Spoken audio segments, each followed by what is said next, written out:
Olá pessoal, bom dia, boa tarde, boa noite, tudo bom? Estamos de volta com mais um Informando para Transformar. E eu já peço de antemão que você se inscreva no nosso canal, ative o sininho, tá bom? Para poder você ficar por dentro de todas as novidades que o Informando para Transformar traz para você, tá bom? Aula de introdução à heresiologia. Estamos de volta aí com mais uma pegada e não fique fora dessa não, tá? Hoje vamos falar aí das heresias cristológicas, tá? É a nossa última aula e você vai dizer assim: eu vou dizer para você, não fique triste não, porque nós temos um intensivão. Vem comigo, se inscrevam, se matriculem aí para a gente poder mergulhar juntinho nesse mundo das heresias, tá bom, pessoal? Vamos mergulhar junto, vamos conhecer bastante acerca das 11 religiões, tá? As teorias filosóficas, seitas, os grupos hereges. Vamos conhecer bastante sobre o que é religião, ortodoxia, heresia, tá, pessoal? Vai ser muito legal. Participe comigo, hein? Estamos juntos com mais uma aula interessantérrima. Não fique fora dessa, tá? Hoje é heresias cristológicas. Heresia a gente já sabe o que é. Cristologia seria Cristo mais logos ou mais logia, que seria tratado, ciência, conhecimento acerca de Cristo, tá, pessoal? Então essas heresias elas vão de encontro à nossa cristologia, tá? Então vamos começar com uma introdução aqui muito legal e haja vista que com certeza vai ser legal você pensar nisso, tá?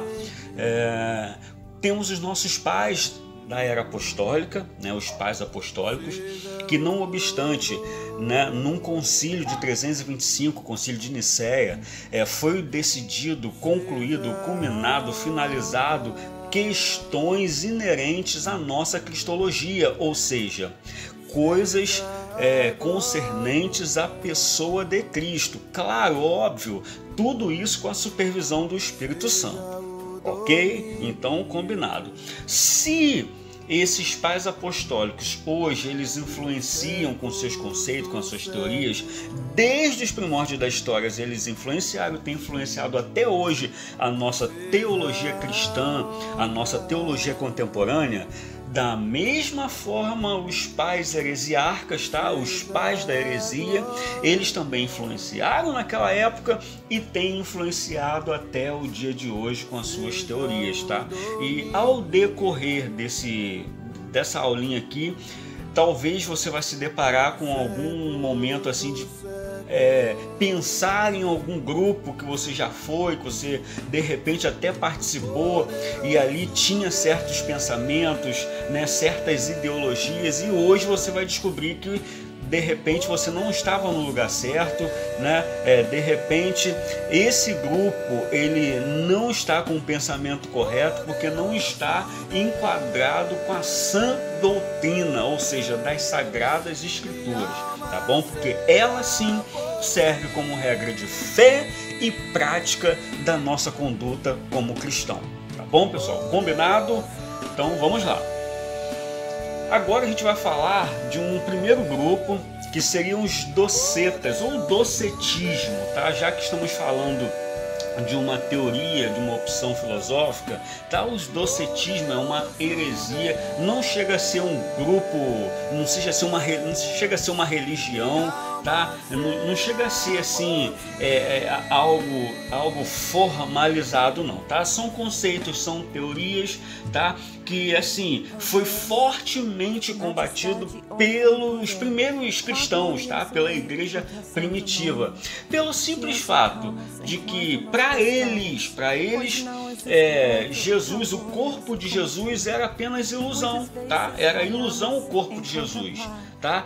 E a crucificação era apenas aparente, tá? Era apenas aparente. Então a gente percebe que o próprio Evangelho de João, ele vem confrontando o Evangelho de João no seu capítulo 1, tá?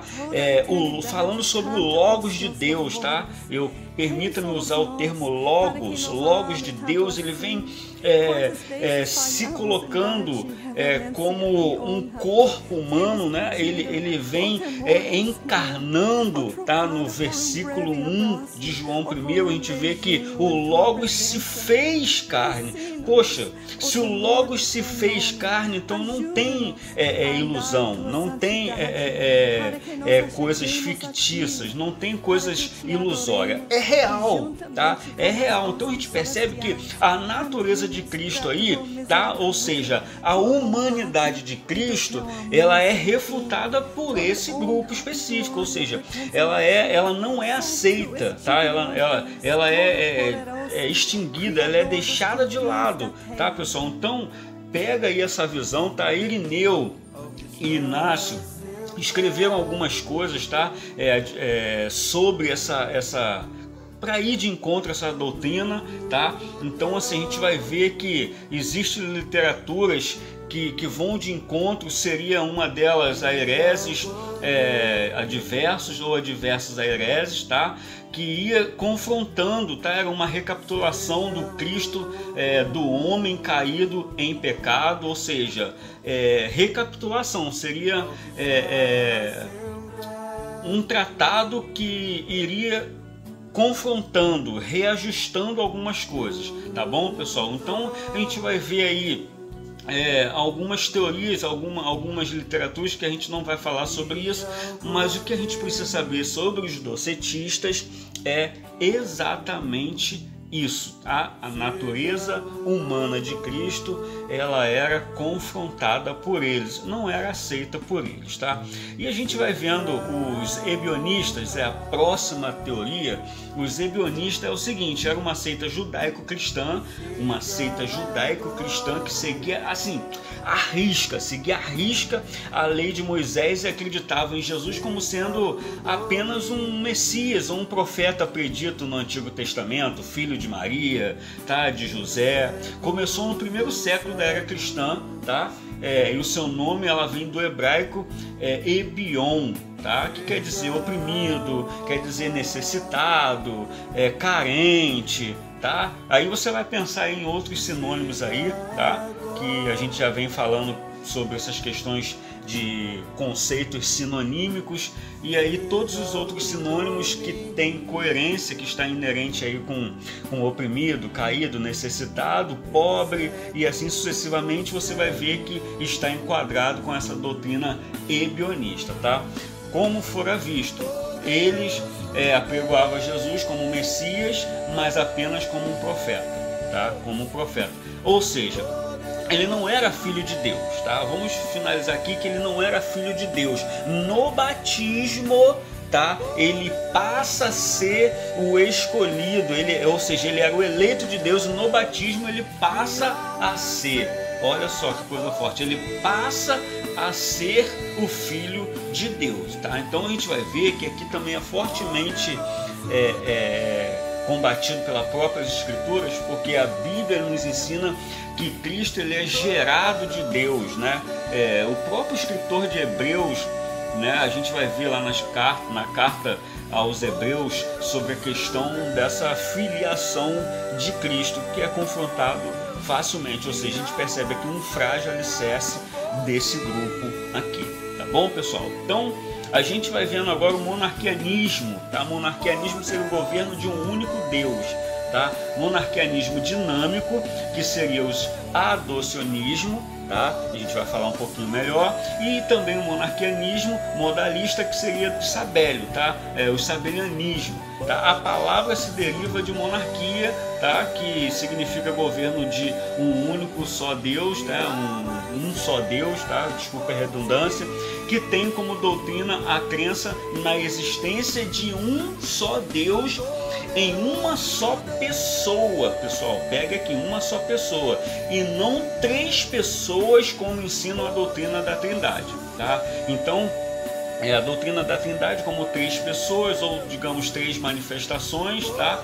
O primeiro tipo de monarquia, o dinâmico, começou com Teodoro de Bizâncio, tá? O qual ensinava que Jesus era um simples homem, mas recebeu poderes de sua vocação messiânica no batismo. Ali ele recebeu poderes no batismo. Já na teoria anterior, ele recebe a filiação, Aqui no ebionismo ele recebe poder, e isso no batismo, tá? Então pega isso aqui, no batismo, quando o Espírito Santo desceu sobre ele, e assim se tornou o Cristo, tá? E Salvador por adoção, tá? E aqui esse adoção seria o adonismo, ou seja, Jesus ele foi adotado, tá, pessoal? Olha só, Jesus ele foi adotado, tá? E isso no momento do batismo ele recebe o poder, ele agora é o Cristo de Deus, ele é o Logos de Deus, agora ele é o Salvador, e por adoção ele passa a ser o Filho de Deus, tá? O segundo tipo de monarquianismo, que no caso é o modalista, o de Sabélio, é interessante também a gente pensar que teve como principal representante esse líder, tá? Sabélio, e assim ensinava que não existem três pessoas e um Deus, mas que simplesmente existe um Deus e uma pessoa que parece de diversas maneiras, como três manifestações e três modos. Por isso o termo é modalista, ou seja, três manifestações ou três modos. Tá? Então a gente precisa ficar atento quanto a isso, tá? Porque é um tanto quanto complexo falar da natureza de Cristo, mas dá para se falar, tá bom, pessoal? Então fique com essa base aí. A gente vai partir agora para os arianismo, tá bom? O arianismo é o seguinte, é uma doutrina também, é um grupo que surgiu de Ario, tá? É uma heresia do termo cristológico que surgiu de Ario, ou seja, ela é a mais complexa, é a que mais repercutiu, é a que mais trouxe problema para a nossa teologia cristã, tá, pessoal? A heresia cristológica que mais repercutiu de todas essas, até nos dias atuais. O nome se deriva do seu sistematizador Ario, 250-336, que era presbítero de Alexandria. Ario ensinava que só Deus Pai é eterno, tá? E Cristo era um ser pré-existente, porém finito, pois em algum tempo da eternidade ele foi criado e não gerado pelo Pai, tá? Então ele foi criado e não gerado pelo Pai. Então a gente já aprendeu em Cristologia sobre os termos homoousia ou homoiosia, tá? O que é de substancial, consubstancial, e o que não é consubstancial, tá? Então fica aí a dica, tá? O que é interessante para você que não conhece nada sobre isso é pensar que os arianismos não acreditam que Jesus era gerado de Deus, tá? Eles não acreditam que Jesus era gerado de Deus, ou seja, ele não era filho de Deus, era apenas criatura de Deus, tá, pessoal? Então a gente parte aqui agora para o Marcion, tá? Que da onde surgiu a teoria marcionismo, né? O grupo, a heresia marcionismo. O seu corpo doutrinário partia da oposição entre justiça e amor, lei e evangelho. Rejeitava o Antigo Testamento como ultrapassado, tá?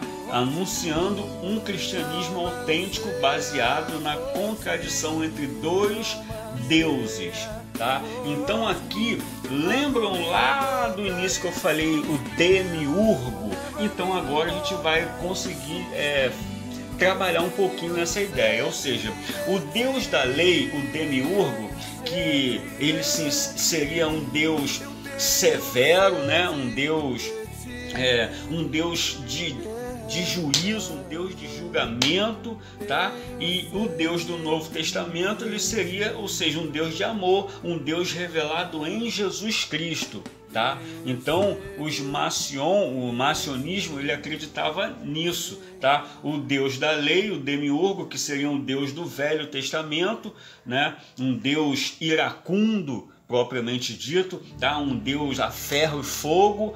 e ele veio a ser substituído. Aí lembra que eu falei do termo otiossos? Então ele se aplica aqui também, ou seja, ele foi substituído agora por um Deus de amor, tá? Um Deus que estava em Jesus Cristo. E aí esse demiurgo, esse Deus do Antigo Testamento, esse Deus veterotestamentário, iracundo, ele agora passa a cair em desuso, tá? Marcion acreditava no mesmo dualismo que os gnósticos a respeito do mundo material, no sentido que a matéria é antagônica do bem e que, portanto, o Deus criador do ser humano, o demiurgo, é limitado e mau, tá?